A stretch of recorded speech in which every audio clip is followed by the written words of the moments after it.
Ladies and gentlemen, in a couple of moments, we're going to begin the service. We'll ask for those that are standing to see the family, if you can keep your comments brief so the family can acknowledge everybody's presence.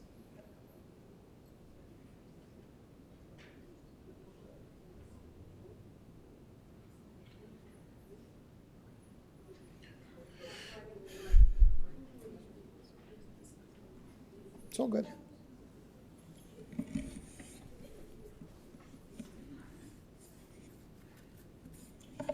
We ask for those that have a cell phone or pager, if you could turn it to the silent mode. Officiating today is Cantor Pavel Reutman.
Adonai roi lo echsar bino deshe yarbitzeni al mei menuchot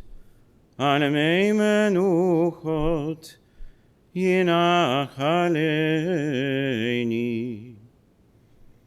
Nafshi shovef, yeshovef, yancheni v'magli tzedek, yancheni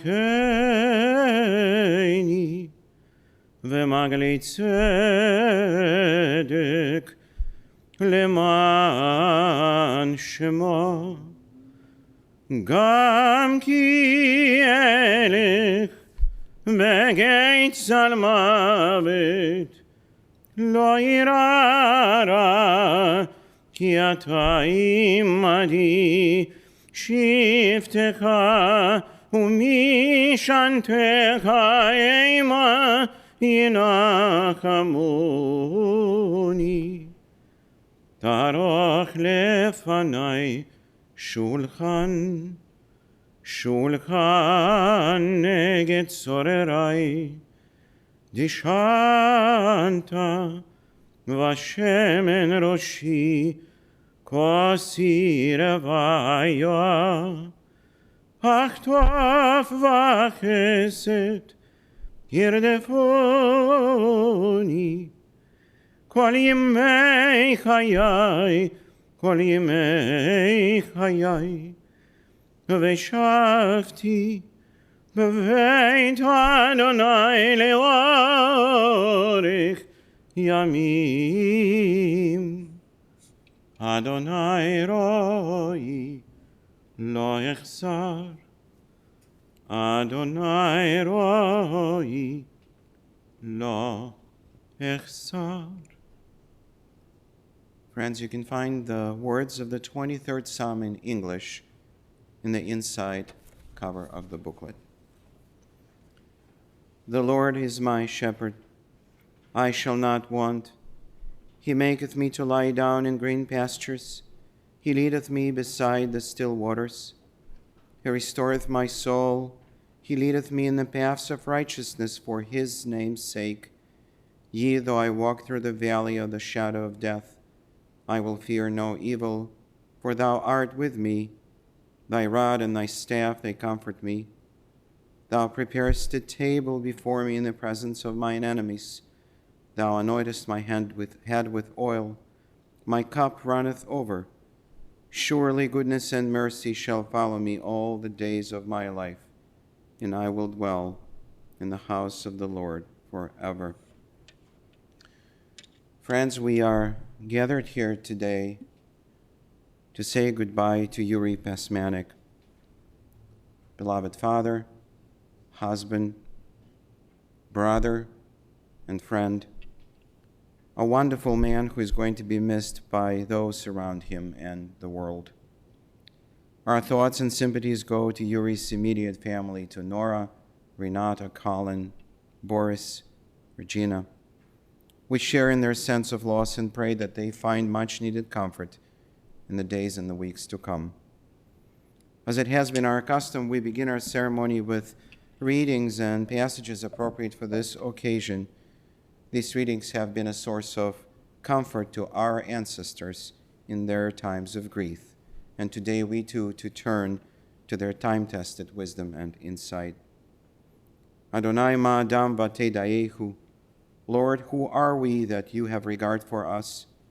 What are we that you are mindful of us?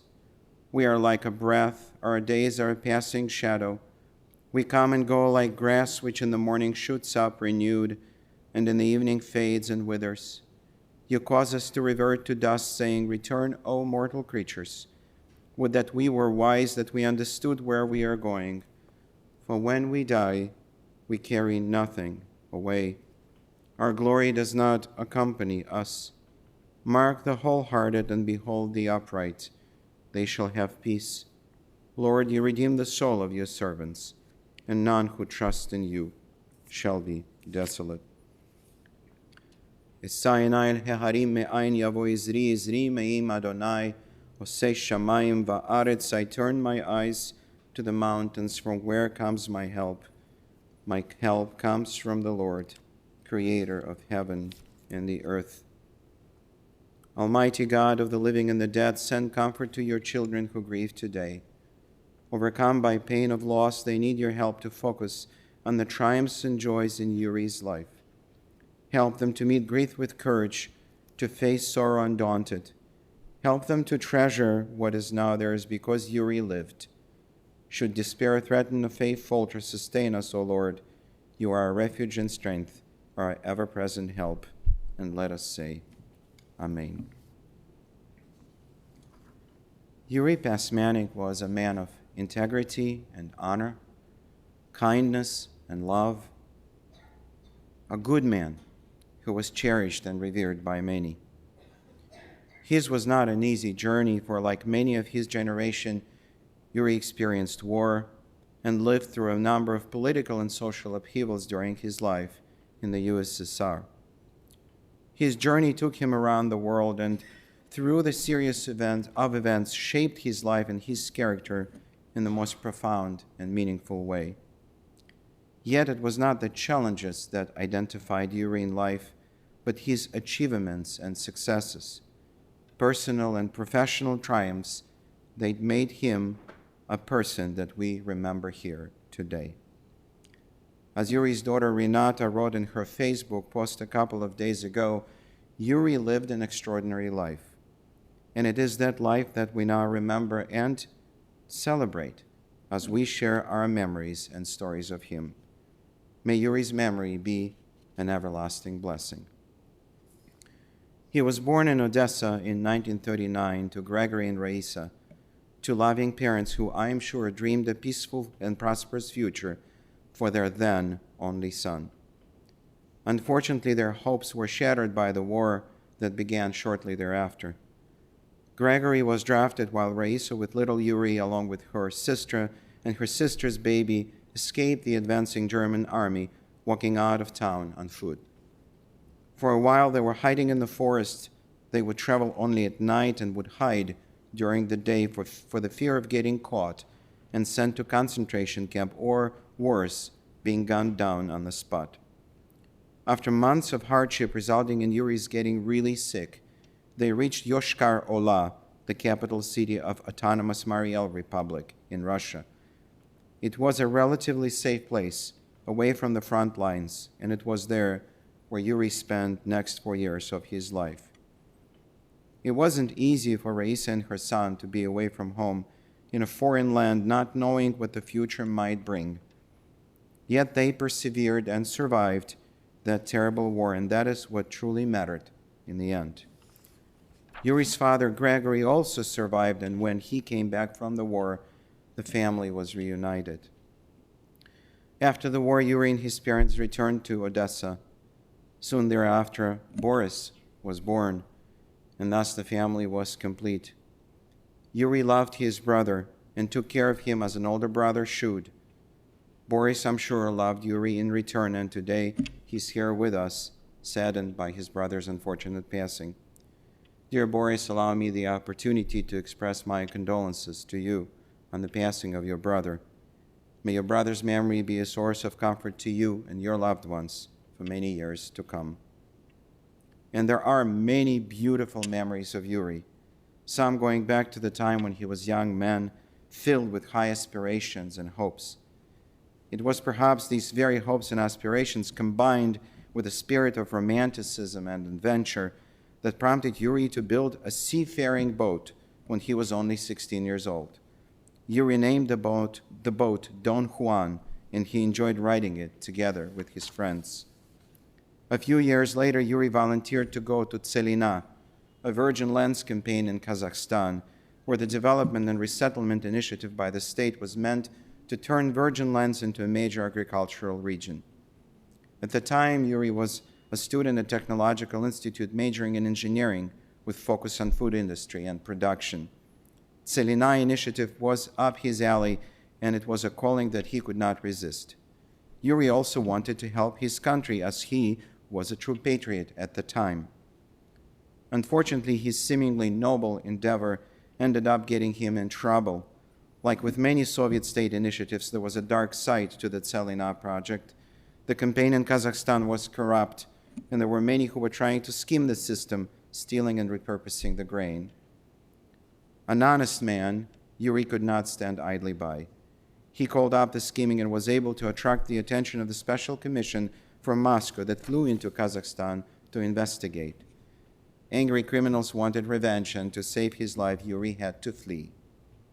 He eventually landed in Tallinn, Estonia, where he decided to follow his lifelong passion for the ocean, and he became a sailor. Yury joined a trawler crew and worked as a sailor for a while. Being an educated, talented, and intelligent guy, he stood out among the sea-hardened crewmates. Yury was respected for who he was and admired for his skills and his ability to work hard. At the same time, many saw his potential and encouraged him to go up the ladder and apply for a higher position in the industry, one that was better suited to his education level and skills. Yury followed this advice and applied for a position at the fishing company. His talents and degrees were immediately honored and recognized, and he was hired on the spot. Yury soon advanced from his initial entry position and became a director of production for the company, a job that he was surely proud of. When he turned 25, some say 26, his mother passed away. She was only 52, and it was a difficult loss for Yury. His mother's passing also signaled a life change. Yury saw his father being lonely and sad, and he probably also felt somewhat of a pull towards Odessa, the city of his youth. And so he returned home to start a new chapter in his life journey. In Odessa, Yury began to work at the Antarctica Whaler Company, where he built his career and where he was respected and loved by his colleagues and friends alike. Work was important to Yury, but he also enjoyed having fun, and Odessa was just the right place to do it. The city was a cultural hub with many interesting things to do. Yury enjoyed his life in Odessa. He was a part of a so-called Golden Youth cohort, a group of young people who stood out from the crowd due to their professional and personal achievements. As such, Yury surely attracted attention. Besides, he was a pretty good-looking guy, and that also did not go unnoticed. Eventually, one New Year's Eve, Yury was introduced to one beautiful Nora. They both took a strong liking to each other, and only 20 days later, After spending some time together in St. Petersburg, Yury proposed and Nora said yes. Thus began their beautiful union of two loving hearts, one in which love and respect were at the core. As Nora shared in our conversation a couple of days ago, Yury was a true love of her life, her loyal partner, confidant, and friend. Nora was attracted to Yury because of his intelligence, his personal traits, and his sense of humor. They also had other things in common, including their love for arts, music, and books. Through these and many other points of connection, Yury and Nora truly became a couple. When their daughter Renata was born, the family was complete as Yury and Nora enjoyed the blessings of parenthood together. Yury loved his daughter Renata deeply. Since she was a little girl, he took care of her. He did his best to provide for Renata and to guide her in life. Yury was also very proud of her, and she adored him in return.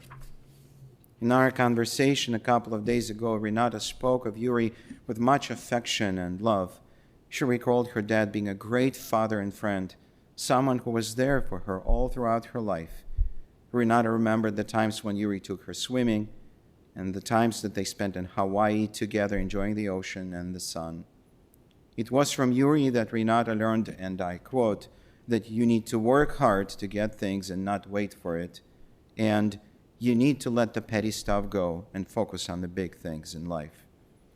Renata truly appreciated her father's guidance and advice. She also appreciated the way in which Yury welcomed Renata's husband, Colin, into their family, something that I'm sure Colin appreciated as well. Yury's family was his biggest accomplishment in life. He was proud of his loved ones and truly enjoyed taking care of them with affection, kindness, and love.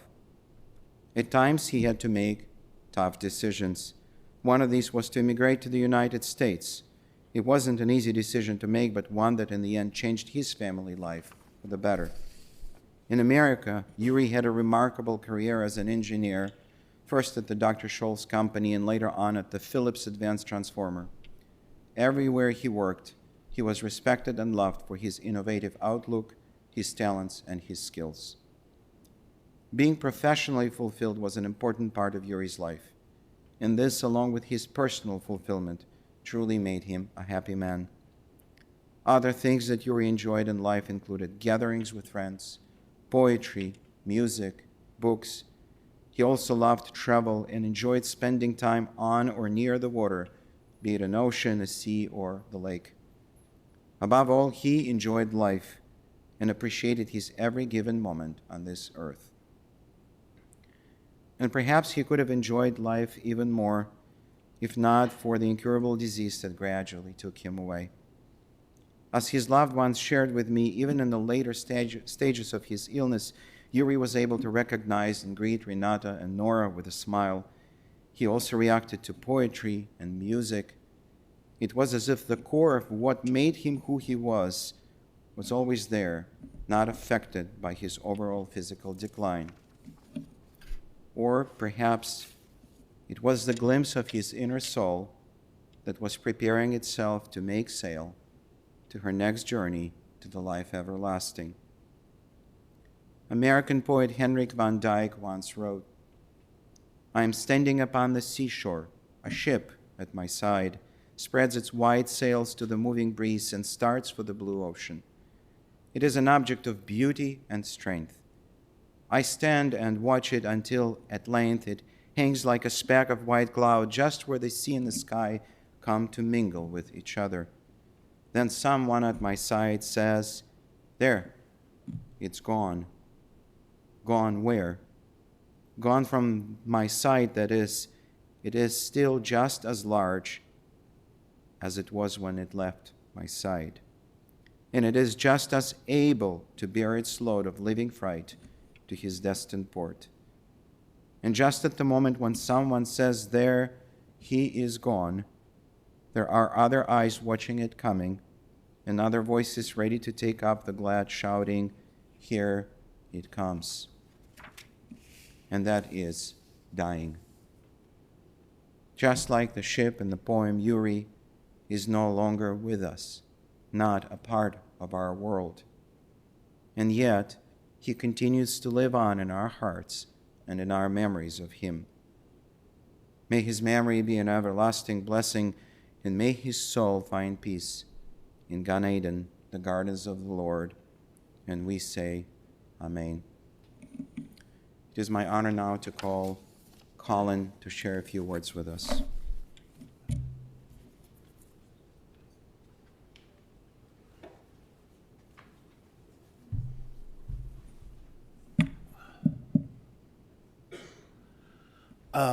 I know that life is about finding meaning, about dying gracefully and leaving something behind.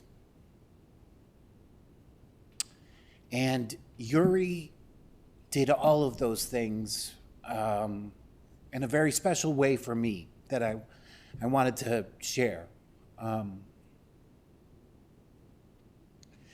When I met Yury 9 years ago, I had no idea what the Russian community was in Chicago. He welcomed me in. He made it okay that I was different. Didn't make being different being not enough or something that was wrong. So I got comfortable immediately with Yury, and as the years passed by, I really actually loved him like a friend, not like a father-in-law, but like a friend, like an older friend. And I watched the way he carried himself, and I watched the way that he would laugh off frustrations. He always had this fantastic chuckle that he did when he would kind of smile when he was actually having a joke that he thought was funnier maybe than the rest of us, but he was just a happy guy. He lived in happiness, and he in some way managed to show me how getting older and holding on to the happiness is really kind of what it's all about. And he showed me how to love Renata and Nora, and I take some of that and I try to apply it to my relationships with my own parents, and to the rest of the family that that we have together, all of you in this room. And I just think that he lived an amazing life. He traveled the globe. He looked at everything. He processed everything. He was looking for meaning. He would tell me over and over and over again that America was the best country in the world. And he was so grateful to be here. And he was so grateful to have Renata and to have Nora. And then he was grateful for me, or at least I felt like he was. So he taught me how to be grateful by showing it to me, not by telling it to me. And when he said America was the greatest country in the world, I believed him because he had seen them all. He had gone everywhere. And since he focused on the good in people and tried to bring that good, he toasted a lot at family events. And in the end, it was just kind of him remembering to bring up something good over and over again. Hey, let's remember, let's focus on what's good here. And that's pretty special. And that's something that I'd like each of you in the audience to know about him and to try to think about as you remember him. Because I think that's what he's left behind.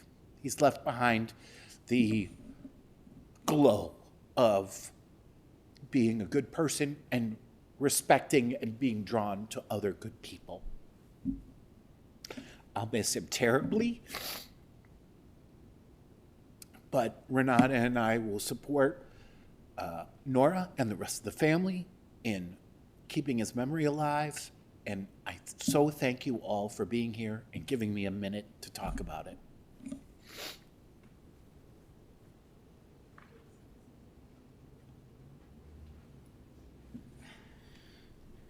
Thank you, Colin, for your beautiful words. There is a tradition to end this particular part of a ceremony with a prayer, which in Hebrew is called El Malei Rachamim, God full of compassion.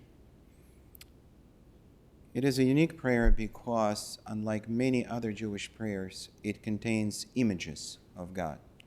Not necessarily the face of God or the shape of God, but specifically of God's wings.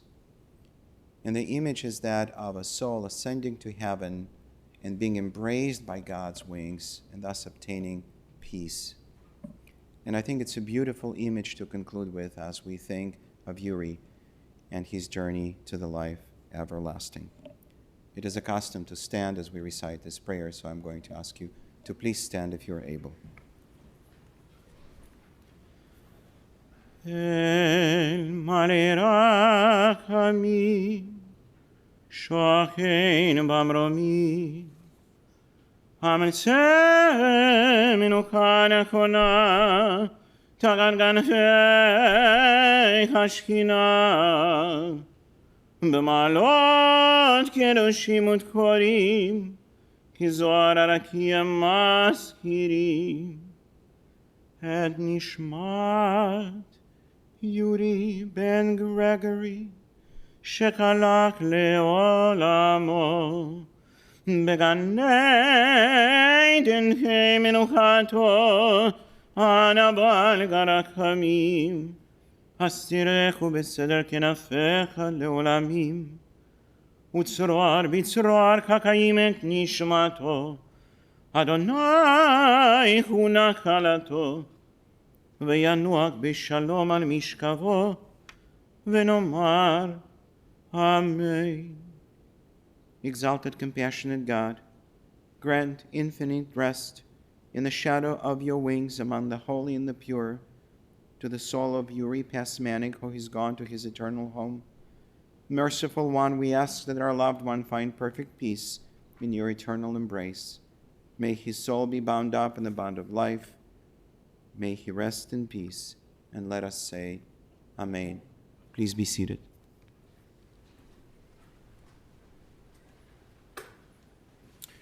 This concludes the funeral service here at the chapel. The interment will take place at Memorial Park Cemetery. For those who will be joining the family in procession, we'll be lining up in our parking lot. We ask that you have your headlights and hazard lights on while driving your procession. We'll be placing a magnetic flag on your vehicle and drive as close as safety permits to the vehicle in front of you. At the conclusion of the interment, the family's going to have a luncheon at Javago's Restaurant, 9925 Grosse Pointe Road, which is right across the street of the cemetery. If we can all rise and stand in place as we escort the casket, the family, and the clergy from the chapel.